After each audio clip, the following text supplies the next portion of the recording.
Good morning, good afternoon, good evening. So today we're going to take a look at the action pad. What is the action pad and why do we use it? So the action pad is a collection of tools we can use that are separate to the ribbon. And one key thing to note is the action pad is unique per application. So we have a different action pad for assembly design as we would part design.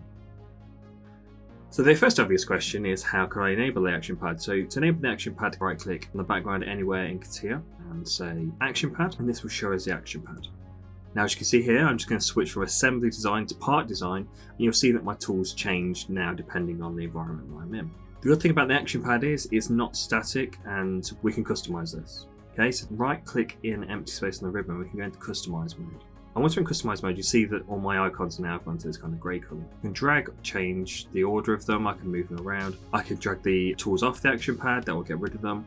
Equally, if there's a tool I want to use that's on my ribbon that isn't in my action pad, I can drag it from my ribbon into my action pad. So why would I use this? Well, CATIA 3DX is a really powerful tool. However, there's a lot of interface changes, and especially with a ribbon, knowing what tool is under what section can be quite daunting at times, especially when starting. So by setting the action pad up and adding our favorite commands to it, that allows us to kind of keep everything kind of nicely contained and actually worry about the functionality of the tool rather than spending our time and our productivity looking for the tool. You know, is it under the View tab, is it under the Tools tab, etc.